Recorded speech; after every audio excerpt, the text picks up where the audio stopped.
Là vivait un mari et une femme. Pendant longtemps, ils voulaient déjà avoir un enfant, mais il n'était pas là. Un jour, ma femme est tombée malade. Le mari lui a demandé ce qu'elle voulait le plus. L'épouse a répondu qu'il y avait un magnifique jardin à proximité, où poussent plusieurs des plus belles fleurs.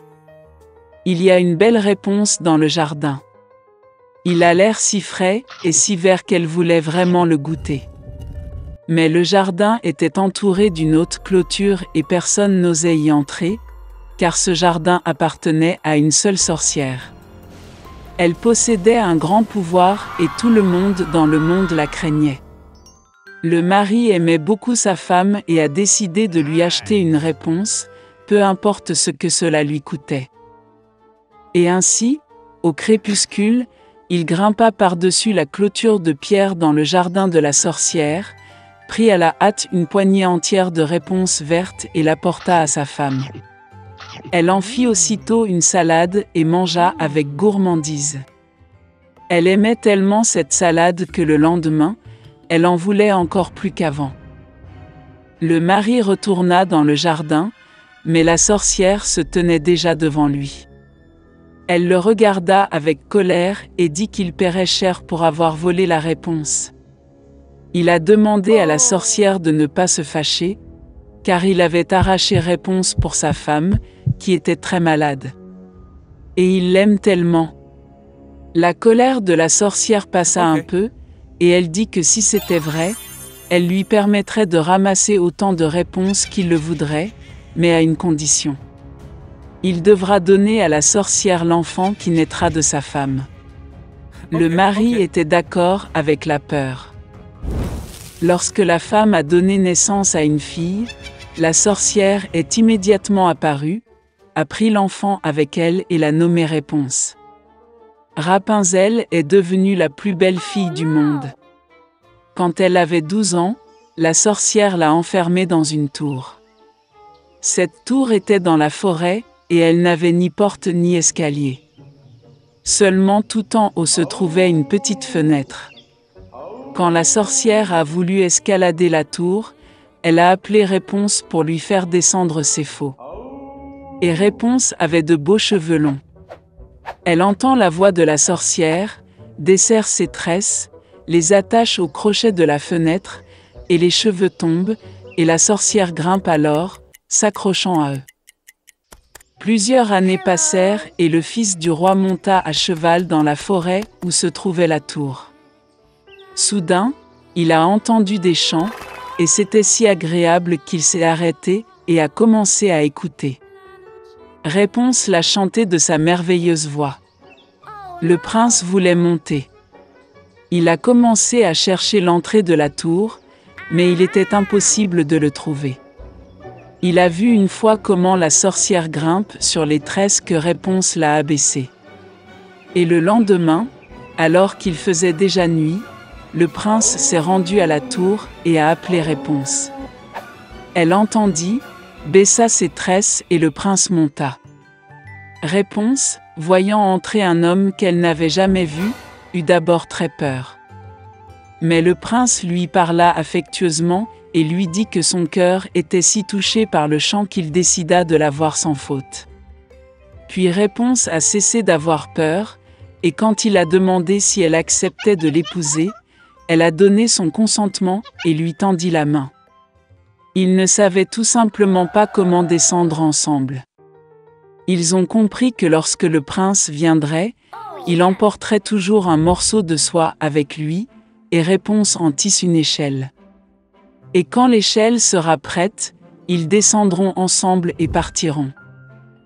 La sorcière n'a rien remarqué jusqu'au jour où Réponse a demandé pourquoi il est plus facile de traîner le prince. La sorcière comprit tout, se mit en colère et s'agrippa de rage aux beaux cheveux de Réponse. Je les ai enroulés plusieurs fois autour de mon bras gauche, et avec ma droite j'ai attrapé les ciseaux, les ai coupés. Elle emmena la sorcière dans le fourré dense de Réponse et la cacha. Elle a attaché les tresses coupées au crochet de la fenêtre et, lorsque le fils du roi est apparu, les a tirés vers le bas. Le prince est monté et a vu la sorcière. Elle le regarda avec son regard malicieux et dit qu'il ne verrait jamais réponse. Le prince était fou de chagrin et de désespoir, sauta hors de la tour, mais les épines épineuses des buissons, sur lesquels il tombait, lui arrachaient les yeux. Le prince aveugle a erré pendant plusieurs années dans le chagrin et le chagrin à travers la forêt, tout le temps pleurant et pleurant pour sa bien-aimée perdue. Une fois, il est entré dans un fourré dense. Soudain, le prince entendit quelqu'un chanter, cela lui semblait si familier, et il alla à sa rencontre. Lorsqu'il s'approcha, Réponse le reconnut, se jeta sur son cou et pleura amèrement de joie. 2 larmes coulèrent dans ses yeux, et le prince retrouva la vue et commença à voir comme avant. Il l'a amené dans son royaume, et ils ont vécu de très nombreuses années dans le bonheur et la joie. La veille de Noël, Fritz et Marie avaient hâte de déballer leurs cadeaux. Soudain, on frappa à la porte. C'était leur oncle avec un tasse de cadeaux dans ses mains. Les enfants étaient très heureux de le voir. Puis, ils ont commencé à déballer les cadeaux. Marie a eu des poupées fantaisie, de la vaisselle jouet et une belle robe en soie. Fritz a également obtenu ce qu'il voulait, un cheval magnifique et un roi des souris. Marie a remarqué qu'il y avait un soldat sous l'arbre. C'était le casse-noisette, conçu pour croquer proprement les noix dures. La fille a vraiment aimé. Mais Fritz a dit que c'était son cadeau et a essayé de le prendre à sa sœur. Les enfants ont étiré le casse-noisette si loin qu'ils lui ont arraché le bras. Le jouet cassé est devenu inutile pour le garçon. Marie était très bouleversée et fondit en larmes. Mais mon oncle a pu réparer le soldat. La fille était heureuse et le serra doucement dans ses bras. La journée était très chargée, alors elle s'est vite fatiguée et s'est endormie juste sous l'arbre. Pendant son sommeil, Marie a entendu des sons étranges. Ils étaient comme des histoires de souris. La fille ouvrit les yeux. Les objets de la maison semblaient beaucoup plus gros qu'ils ne l'étaient. Et l'arbre sous lequel elle s'est endormie est devenu absolument gigantesque. Marie se rendit compte que ce n'étaient pas les objets qui avaient augmenté, mais qu'elle avait diminué. Soudain, le roi des souris avec son armée apparut devant les yeux de la jeune fille étonnée. Marie avait très peur et voulait s'enfuir. Mais les souris géantes l'ont arrêtée. Et puis un miracle s'est produit, le casse-noisette a sauté sur ses pieds et a attrapé la fille. Ils ont instantanément grimpé dans l'arbre jusqu'à la bibliothèque, et le long de celui-ci sont arrivés aux jouets de Fritz. Il y avait toute une collection de soldats de plomb. Casse-noisette a appelé à l'aide. Les soldats ont immédiatement sauté sur leurs pieds et ont couru après lui. Casse-noisette a pris le commandement de l'armée, et les soldats ont commencé à combattre l'armée du roi des souris. La bataille entre jouets et souris était féroce. Mais, malheureusement, il y avait trop de souris, et l'armée de Casse-noisette a commencé à subir la défaite. Marie a vu cela et a couru hors de sa cachette. Elle a jeté sa chaussure sur le roi des souris et l'a frappé à la tête, et il est tombé au sol inconscient. Le reste des souris a réalisé que la bataille était perdue et s'est enfui dans toutes les directions.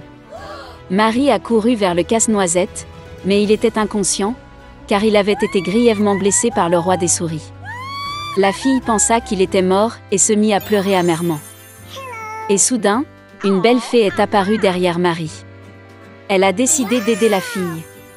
D'un geste de sa baguette, elle relança Casse-noisette. Avec un deuxième mouvement de sa baguette, la fée transforma le soldat en un beau prince.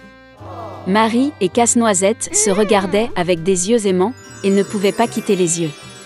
D'un geste de sa baguette pour la 3e fois, la fée a emmené le couple amoureux au royaume des bonbons. Les arbres étaient faits de bonbons et les fleurs de marmelade.